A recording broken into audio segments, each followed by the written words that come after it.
الحمدللہ وکفا والصلاة والسلام علی عباده الذین اصطفیٰ خصوصاً علی افضلہم وخاتم النبیین محمد الامین وعلی آلہ وصحبہ اجمعین اما بعد فاعوذ باللہ من الشیطان الرجیم بسم اللہ الرحمن الرحیم رب اشرح لی صدری ویسر لی امری واحلل عقدۃ من لسانی یفقہوا قولی اللہم ربنا الہمنا رشدنا واعذنا من شرور انفسنا اللہم ارنا الحق حقا وارزقنا اتباعہ وارنا الباطل باطلا وارزقنا اجتنابہ اللہم وفقنا لما تحب وترضى آمین یا رب العالمین۔ معزز حاضرین اور محترم خواتین، السلام علیکم ورحمۃ اللہ وبرکاتہ۔ آپ کے علم میں ہے کہ میرا آج کی گفتگو کا عنوان ہے کلمہ طیبہ اور اس کے حوالے سے یا اس کی روشنی میں ہمارے دینی فرائض۔ بچپن میں مجھے امید ہے کہ بہت سے لوگ خوش نصیب ایسے ہوں گے اس مجمع میں جن کی تعلیم کا آغاز قاعدہ یسرنا القرآن سے ہوا ہو یا نورانی قاعدے سے ہوا ہو، اور پھر اس کے بعد حضرت مولانا مفتی کفایت اللہ رحمۃ اللہ علیہ کے کتابچے تعلیم الاسلام جو ہے انہیں پڑھائے گئے ہوں۔ ظاہر بات ہے کہ آج کل وہ رواج ختم ہو چکا ہے۔ آج کا ہمارا دور مادہ پرستی کا ہے۔ ہماری تعلیم میں بھی آپ کو معلوم ہے کہ کنڈر گارٹن جو ہے اس سے بات شروع ہوتی ہے، اور ممی اور پاپا یہ الفاظ جو ہیں وہ بچوں کو سکھائے جاتے ہیں۔ اللہ اور اس کے رسول کا نام عام طور پر نہیں پڑھایا جا رہا۔ لیکن یاد ہوگا آپ کو کہ اس سلسلے میں سب سے پہلے ایمان مفصل، ایمان مجمل یاد کرائے جاتے تھے۔ ایمان کیا کیا ہے؟ پھر 6 کلمے پڑھائے جاتے تھے۔ یہ 6 کلمے یوں سمجھیے کہ اسلام کی تعلیمات کا لب لباب اور خلاصہ ہیں۔ ان میں سے پہلے 2 کلمے کیا ہیں جو اہم ترین ہیں؟ کلمہ طیبہ لا الہ الا اللہ محمد الرسول اللہ صلی اللہ علیہ وسلم۔ یہ مختصر ترین کلمہ ہے، اسے ہم کلمہ طیبہ کہتے ہیں، اور یہ سمجھیے کہ ہمارے دین کی جڑ اور بنیاد اور اساس ہے۔ دوسرا کلمہ اسی میں لفظ شہادت کا اضافہ ہو کر اشہد ان لا الہ الا اللہ واشہد ان محمد الرسول اللہ صلی اللہ علیہ وسلم۔ یہ کلمہ شہادت جو ہے یہ اسلام میں داخلے کا شاہ درا ہے۔ شاہ درا، در کہتے ہیں دروازے کو، شاہ درا بہت بڑا دروازہ۔ جو لوگ دلی سے واقف ہیں انہیں یاد ہوگا، معلوم ہوگا کہ دلی جو ہے وہ جمنا ندی یا جمنا دریا کے مغرب میں واقع ہے، اور مشرق سے جو بھی آتا ہے یو پی سے، اس کو پہلے ایک قصبے سے گزرنا پڑتا ہے، جس کے بعد پل آتا ہے جمنا کا، اور اس قصبے کا نام ہے شاہ درا پانی۔ اسی طرح کا شاہدرہ ایک لاہور میں ہے۔ لاہور جو ہے وہ راوی کے جنوب مشرقی کنارے پر ہے، آباد ہے شہر۔ اب جو بھی پشاور سے، سرحد سے، اسلام آباد سے، پورے پنجاب سے لوگ آتے ہیں تو انہیں لاہور میں داخل ہونے کے لیے دریائے راوی کراس کرنا ہوتا ہے، لہذا وہاں بھی ایک قصبہ ہے جس کا نام شاہدرہ ہے۔ شاہدرہ یہ بڑا در ہے کہ جس سے داخل ہو کر آپ دلی میں یا لاہور میں داخل ہوں گے۔ اسی طرح میں نے عرض کیا کہ اسلام میں داخلے کے لیے شاہ درہ جو ہے وہ ہے اشہد ان لا الہ الا اللہ واشہد ان محمد رسول اللہ صلی اللہ علیہ وسلم۔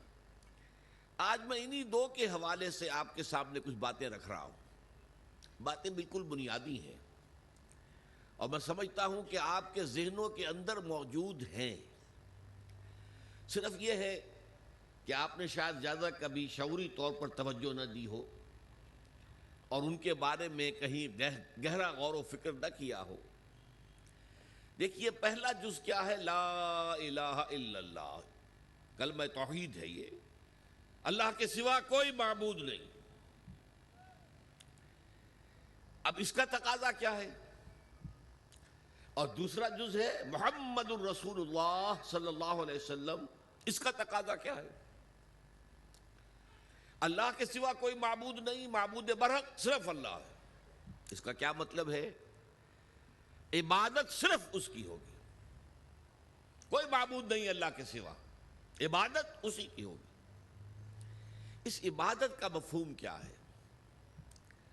قرآن مجید میں بہت سے انبیاء کی اور رسولوں کی دعوت بیان ہوئی، اور نام بنام کہا گیا۔ ان کی دعوت کیا تھی؟ ان اعبدوا اللہ ما لکم من الہ غیرہ، اللہ کی عبادت کرو، تمہارا کوئی الہ اس کے سوا نہیں ہے۔ اس کے ساتھ ہی بعض صورتوں میں ایک لفظ کا اضافہ ہوتا ہے۔ سورہ شعراء میں ان اعبدوا اللہ واطیعون، عبادت اللہ کی کرو، میری اطاعت کرو۔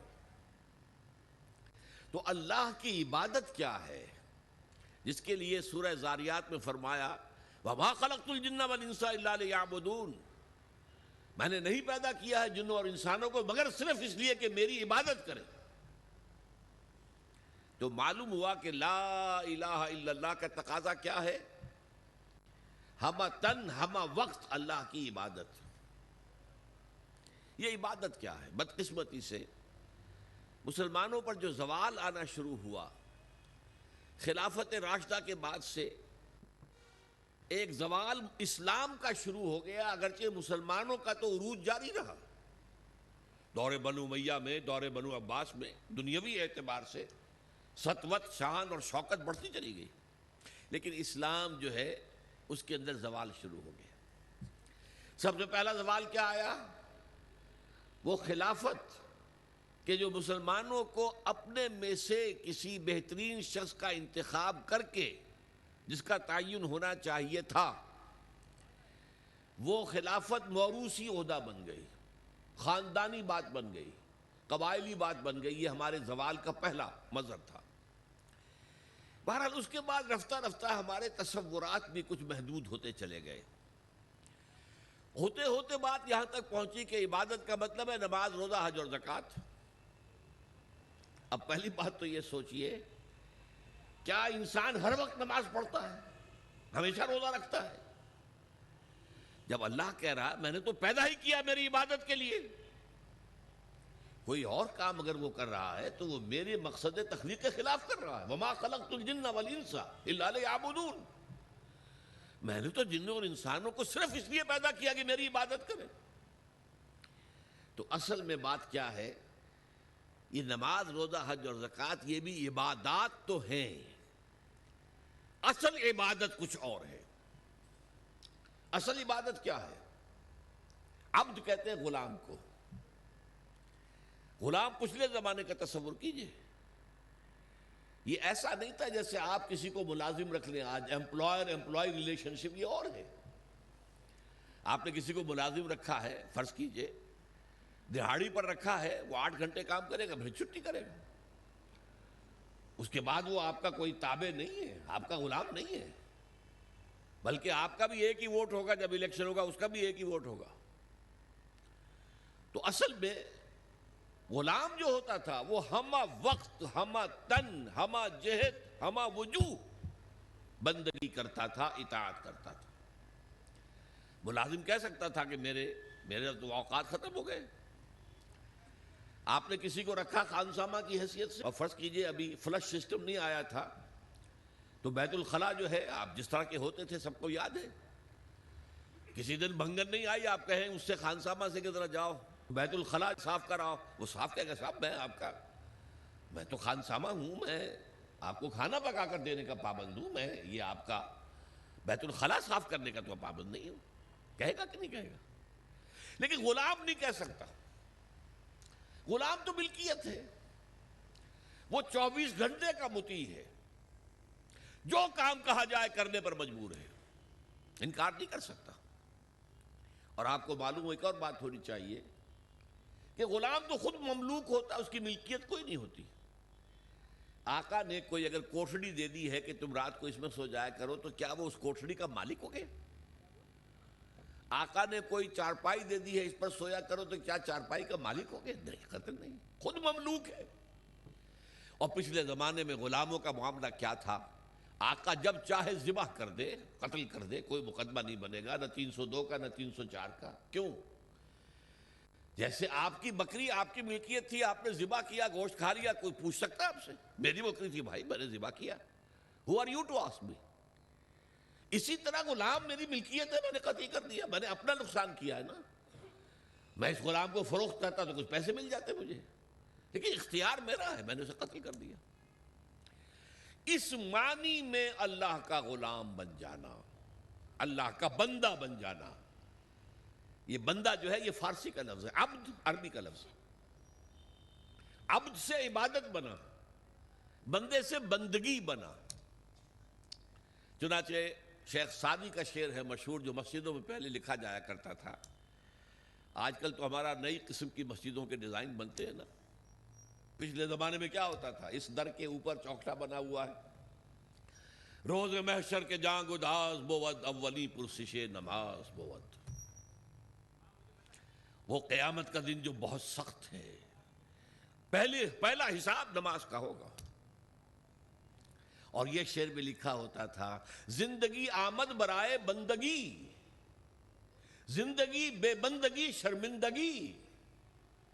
یہ زندگی ہمیں ملی ہی بندگی کے لیے ہے، وَمَا خَلَقْتُ الْجِنَّ وَالْإِنسَ إِلَّا لِيَعْبُدُونِ۔ تو اگر ہم بندگی نہیں کرتے اللہ کی تو شرمندگی ہی شرمندگی ہے، گویا کہ ہم اپنے مقصد تخلیق کو تو پورا نہیں کر رہے۔ آپ نے قلم بنایا تھا لکھنے کے لیے، لکھتا نہیں ہے تو اٹھا کے پھینک دیں گے، آپ اس کو کوڑے میں ڈالیں گے۔ لہذا انسان کی تخلیق اور جنوں کی تخلیق بندگی کے لیے ہوئی۔ زندگی آمد برائے بندگی، زندگی بے بندگی شرمندگی۔ یہ ہمہ وقت، ہمہ تن، ہمہ وجوہ، ہمہ جہت اللہ کی اطاعت، یہ ہے عبادت۔ اس عبادت کے لیے عبادات ہمیں دی گئی ہیں۔ جیسے یہ اگر کھڑا ہوا ہے شامیانہ تو آپ نے دیکھا یہ جو بانس کھڑے ہوئے ہیں، یہ عبادت جو ہے اس کی چھت سمجھ لیجئے 4 ستونوں پر کھڑی ہے، نماز، روزہ، حج، زکوٰۃ۔ نماز کس لیے؟ تاکہ 5 مرتبہ تازہ کر لو اللہ سے عہد بندگی، ایاک نعبد و ایاک نستعین۔ کہیں بھول مت جانا، صبح ہوئی ہے پہلے اپنا اللہ سے بندگی کا عہد تازہ کر لو، پھر دکان پر جانا، پھر دفتر میں جانا، اور پھر دوپہر میں پھر نکلو، پھر تازہ کرو۔ وہ آپ کا لنچ آور ہوگا لیکن اس میں اللہ کو پہلے یاد کرو۔ پھر جب بہت زیادہ ایکٹیویٹی کا ٹائم ہوتا ہے شام کا، پھر یاد کرو اللہ کو عصر کے وقت، پھر مغرب کے وقت، پھر رات کو عشاء۔ 5 دفعہ یاد کرو، اقم الصلاۃ لذکری، کہ تمہیں یہ بات یاد رہے کہ ہم اللہ کے بندے ہیں اور ہمارا کام بندگی ہے، ہمہ تن، ہمہ وجوہ، ہمہ وقت اللہ کی عبادت۔ روزہ کیوں دیا؟ تاکہ نفس کے اندر جو شیطنت ہے، ان النفس لامارۃ بالسوء، اس نفس کو کنٹرول کرنے کی عادت ہو جائے۔ بھوک برداشت کرو، کسی وقت کھانے کو حلال چیز نہیں مل رہی تو بھوک برداشت کرو، فوراً کسی حرام شے کے اندر منہ نہ مار دو، تمہارے اندر عادت ہونی چاہیے۔ پیاس شدید لگی ہوئی ہے تو اگر کوئی صحیح مشروب نہیں ہے تو ایسا نہ کرو کہ اب کیا کریں، اب یہاں پر تو سوائے جو شراب کا کچھ ملتا ہی نہیں تو لو شراب ہی پیتے ہیں۔ اس کے لیے مشق کرانے کے لیے 30 دن صبح سے شام تک جائز مشروب بھی نہ پیو، جائز کھانا بھی نہ کھاؤ، تاکہ تمہارے اندر صلاحیت پیدا ہو جائے کہ باقی 11 مہینوں میں ناجائز سے تو بچو۔ یہ ہے عبادت کے ساتھ ان عبادات کا تعلق۔ ایک بڑی ہمارے اندر جو ہے نفس کی خواہش، دولت پرستی، اس کو نکالنے کے لیے صدقہ، خیرات، انفاق، خرچ کرو، خرچ کرو، خرچ کرو، تاکہ یہ دولت کی محبت دل میں سے کھرچی جائے۔ اور یہ تینوں حکمتیں جمع کرنی ہیں حج کے اندر۔ حج میں احرام کے اندر پابندیاں ہوتی ہیں، وہ روزے کے مشابہ ہیں۔ بڑی رقم خرچ ہوتی ہے، یہ زکوٰۃ و صدقات کے مشابہ ہو گئی۔ اس میں تلبیہ ہوتا ہے، لبیک اللہم لبیک لبیک لا شریک لک لبیک ان الحمد والنعمت لک والملک لا شریک لک، یہ اللہ کا ذکر ہو رہا ہے۔ تو ذکر اور انفاق اور نفس کو کنٹرول کرنا، یہ تینوں چیزیں جمع کر دی حج میں، وہ جامع عبادات، جامع العبادات۔ لیکن ان عبادتوں کے اوپر چھت آئے گی اسلام کی پوری، ہمہ جہت ہمہ وقت اللہ کی بندگی، اللہ کی اطاعت۔ یہ جو عبادت ہے، ایک بات اور نوٹ کر لیجئے، یہ عبادت جو ہے زبردستی بھی دنیا میں کرائی جاتی رہی۔ مثلا بنی اسرائیل پر فرعون مسلط تھا، اپنے احکام منواتا تھا کہ نہیں؟ ہم پر انگریز حاکم تھا، اپنا قانون نافذ کرتا تھا کہ نہیں؟ تم اپنے قانون رکھو گھروں میں، تمہارے کتاب میں لکھا چور کے ہاتھ کاٹو، ہم نہیں کاٹیں گے۔ تمہاری سنت ہے رسول کی، شادی شدہ ہو زانی یا زانیہ اس کو رجم کرو، غیر شادی شدہ 100 کوڑے لگاؤ اور علی الاعلان برسر عام لگاؤ، جاؤ رکھو اپنے گھر میں، آیتیں پڑھ لیا کرو، ثواب لے لیا کرو، یہاں تو ہمارا قانون چلے گا۔ اور ہم اطاعت کرتے تھے کہ نہیں؟ یہ اطاعت جو ہے یہ فورس تھی، زبردستی کی تھی، جبر کے ساتھ تھی، اس کو عبادت نہیں کہیں گے۔ عبادت وہ اطاعت ہے اللہ کی اور اس کے رسول کی جو اپنی دلی آمادگی سے کی جائے، اللہ اور اس کے رسول کی محبت میں سرشار ہو کر کی جائے۔ یہ ڈائمنشن جو ہے عبادت کی کہ محبت اس کا جزو لازم ہے۔ اللہ لا ایمان لمن لا محبت لہ، دیکھو جس کے اندر محبت نہیں ہے اللہ کے اس کی رسول کی، اس کا کوئی ایمان نہیں۔ اللہ کا عشق، اللہ کے رسول کا عشق، اس سے سرشار ہو کر اللہ کی اطاعت، اللہ کے رسول کی اطاعت پوری زندگی میں، یہ عبادت ہے۔ اور اس میں نوٹ کیجئے، اس عبادت میں اللہ کی اطاعت بھی ہے، رسول کی اطاعت بھی ہے۔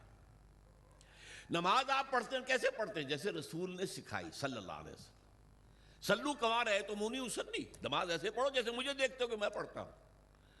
صحابہ نے حضور کو دیکھا، تابعین نے صحابہ کو دیکھا، تابعین نے تابعین کو دیکھا، یہ نسل بعد نسل، تو نظام جو بنتا ہے عبادت کا، اس میں اللہ کی اطاعت بھی ہے اور اللہ کے رسول کی اطاعت، اطیعوا اللہ و اطیعوا الرسول، بار بار قرآن میں آتا ہے، بار بار آتا ہے۔ اور میں نے آپ کو بتایا کہ بہت سے رسولوں کی دعوت تو آئی ان اعبدوا اللہ ما لکم من الہ غیرہ، لیکن اسی کو دوسری جگہ پر بیان کیا گیا ان اعبدوا اللہ و اطیعون، اللہ کی عبادت کرو اور میری اطاعت کرو۔ تو ہمہ تن، ہمہ وقت، ہمہ وجوہ اللہ کی بندگی، اللہ کی اطاعت رسول کے طریقے پر، یہ ہے عبادت، اس کے لیے ہمیں پیدا کیا گیا۔ اب اس میں ابھی تک کی جو باتیں تھیں وہ تو ذرا میٹھی تھی، ذرا کڑوی بات بھی آ جائے۔ اگر جزوی اطاعت ہوگی تو وہ اللہ کے ہاں قبول نہیں ہے، وہ منہ پر دے ماری جاتی ہے۔ آپ کہیں نماز کا حکم اللہ نے دیا ہے، جی میں پڑھتا ہوں اور اسی طرح پڑھتا ہوں جیسے کہ حضور پڑھتے تھے، ٹھیک ہے بھائی، لیکن اللہ نے سود کو حرام کیا ہے، بھائی یہ تو مجبوری ہے میری، میں کیا کروں، اس کے بغیر تو کاروبار چلتا نہیں۔ یہ معاملہ اب بہت مخدوش ہو گیا۔ اللہ کے بعض احکام کو ماننا اور بعض کو پاؤں تلے رون دینا، اس پر جو غضب اللہ تعالیٰ کا، اس کو سمجھ لیجئے۔ سورہ بقرہ کی آیت نمبر 85، افتؤمنون ببعض الکتاب وتکفرون ببعض، کیا تم ہماری کتاب اور ہماری شریعت اور ہمارے قانون اور ہمارے احکام کے ایک حصے کو مانتے اور ایک دوسرے کو نہیں مانتے؟ فما جزاء من یفعل ذلک منکم، تو کوئی سزا نہیں ہے اس کی جو یہ طرز عمل اختیار کریں گے۔ اللہ کی اطاعت جزوی، یہ مانیں گے، یہ نہیں مان سکتے، یہ کریں گے، یہ نہیں کر سکتے۔ فما جزاء من یفعل ذلک منکم الا خزی فی الحیاۃ الدنیا، اس کی سزا اس کے سوا کچھ نہیں کہ دنیا کی زندگی میں تو ذلیل اور خوار اور رسوا کر دیے جائے۔ وَيَوْمَ الْقِيَامَةِ يُرَدُّونَ فِي أَشَدِّ الْعَذَابِ، يُرَدُّونَ إِلَىٰ أَشَدِّ الْعَذَابِ، اور قیامت کے دن شدید ترین عذاب میں جھونک دیے جائے۔ دیکھیے یہ میرا قول نہیں، میں تو اللہ کی بات بتا رہا ہوں۔ پہلا حصہ آج پوری دنیا میں ہمیں نظر آ رہا ہے، ہم ذلیل و خوار ہیں۔ شاعر کہتے رہے ہیں آج کیوں ذلیل کے کل تک نہ تھی پسند گستاخی فرشتہ ہماری جناب میں. دنیا میں ہر مسلمان جو ہے، ہر انسان چوتھا یا پانچواں انسان مسلمان ہے. 1/4 آف ورلڈ پاپولیشن اور 1/5 ایٹ لیسٹ. لیکن مسلمانوں کے لیے عزت کہیں نہیں ہے، ذلت. دنیا کے معاملات میں ہم سے کوئی رائے نہیں لیتا. کسلمی پرست کے بھیا کشتی تم کون ہو؟ بھائی ہم G7 بیٹھیں گے، فیصلہ کریں گے. G8 ہوں گے، G9 ہوں گے، G13 ہوں گے، G15 ہوں گے، یا یہ کہ سیکیورٹی کونسل ہوگی UNO کی، وہ فیصلہ کریں گے. تم کون ہو؟ کوئی مسلمان ملک نہ 3 میں، نہ 13 میں، نہ G7 میں، نہ G15 میں، کوئی بھی نہیں. ہماری پالیسیاں کوئی اور بناتے ہیں. ہمارے پاس تو کوئی کنڈولیزا رائس آ جاتی ہے، یا اس سے پہلے کوئی اور آ جاتا تھا اور آ کر حکم دے کے چلے جاتے ہیں یہ کرو، اور کرتے ہیں، دونوں ہاتھ جوڑ کر کرتے ہیں. یہ صورتحال کیوں ہے؟ یہ ذلت اور یہ رسوائی. اور ایک بات پر توجہ کیجئے، آج دنیا میں اس پورے گلوب میں جہاں بھی خون بہتا ہے مسلمان کا بہتا ہے. 50 برس سے کشمیر میں اور فلسطین میں کس کا خون بہ رہا ہے؟ بوسنیا میں کس کا بہا؟ کوسوو میں کس کا بہا؟ مقدونیہ میں کس کا بہا؟ چچنیا میں کس کا خون بہ رہا ہے؟ فلپائنز میں کس کا خون بہ رہا ہے؟ تھائی لینڈ میں اب شروع ہو گیا ہے. ایک صوبے میں مسلمان اکثریت میں ہیں، وہ چاہتے ہیں کہ ہمیں علیحدہ ملک دیا جائے. ان کے اوپر گولیاں برس رہی ہیں، مارا جا رہا ہے ان کو. اس سے پہلے صومالیہ میں کس کا خون بہا تھا؟ نوٹ کر لیجئے، آج اس کرۂ ارضی پر خون جہاں بہ رہا ہے وہ مسلمان کا. افغانستان میں لاکھوں مار دیے، اور آپ کو معلوم ہے کہ عراق کے اندر کتنے لاکھ مار دیے گئے، کچھ اندازہ ہی نہیں، اور ابھی تک معاملہ چل رہا ہے. یہ ذلت و رسوائی کیوں ہے؟ کہ ہم اپنی پوری زندگی میں اللہ کی بندگی نہیں کر رہے. لہذا اللہ نے کہا ذلت، رسوائی، ضربت علیہم الذلۃ والمسکنہ. اب ذلت اس دنیا میں، تذلل اور ذلت، یہ تمہارا مقدر ہے، یہ سزا ہے اللہ کی. بش کا باپ کچھ نہیں کر سکتا، شیرون کا باپ کچھ نہیں کر سکتا جب تک کہ اذن رب نہ ہو، پتہ نہیں ہل سکتا جب تک کہ اذن رب نہ ہو. کیوں ہو رہا ہے یہ اللہ کی سزا ہے. فما جزاء من یفعل ذلک منکم الا خزی فی الحیاۃ الدنیا ویوم القیامۃ یردون الی اشد العذاب. جو لوگ بھی یہ روش اختیار کریں کہ دین کا ایک حصہ قبول سر آنکھوں پر اور ایک حصہ پاؤں تلے، ان کی سزا اس کے سوا کچھ نہیں کہ دنیا کی زندگی میں ذلیل و خوار کر دیے جائے، اور آخرت کی زندگی میں قیامت کے دن شدید ترین عذاب میں جھونک دیے جائے. یہ طرز عمل اللہ کو کافروں کے مقابلے میں، اگر مسلمان یہ طرز عمل کریں گے تو کافروں سے بدتر ہیں اللہ کی نگاہ میں. وہ تو صرف صاف کہتے ہیں ہم نہیں مانتے محمد کو صلی اللہ علیہ وسلم، ہم نہیں مانتے قرآن کو، نہیں مانتے. آپ کہتے ہیں ہم مانتے ہیں اور پھر اللہ کے احکام پر عمل نہیں کرتے. یہ چیز وہ ہے جو اللہ تعالیٰ کو کفر کے مقابلے میں زیادہ ناپسندیدہ ہے. یہی وجہ ہے قرآن میں کہا گیا منافقت جسے ہم کہتے ہیں، ان المنافقین فی الدرک الاسفل من النار. منافقین جو ہیں جہنم کے سب سے نچلے طبقے میں ہوں گے، کافروں سے بدتر ہوں گے، کافروں کے نیچے ہوں گے. کیوں کہتے وہ ہیں کہ ہم ایمان رکھتے ہیں اللہ پر، ہم ایمان رکھتے ہیں اللہ کے رسول پر، ہمیں عشق ہے اللہ کے رسول سے. دیکھو ہم نعتیں پڑھتے ہیں، دیکھو ہم حج کے لیے جاتے ہیں، دیکھو ہم عمرے کرتے ہیں، دیکھو رمضان میں کتنی چہل پہل ہمارے یہاں ہو جاتی افطاری کے وقت، دیکھو مسجدیں بھری ہوتی ہیں تراویح میں. لیکن بھائی وہ اسلام کا قانون کہیں نافذ ہے؟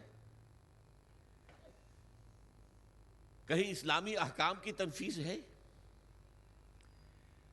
تمہاری یہ ادھوری اور جزوی عبادت اللہ کو قبول نہیں ہے. اللہ جو ہے بہت غیور ہے، جسے آپ کہتے ہیں نا پیکج ڈیل.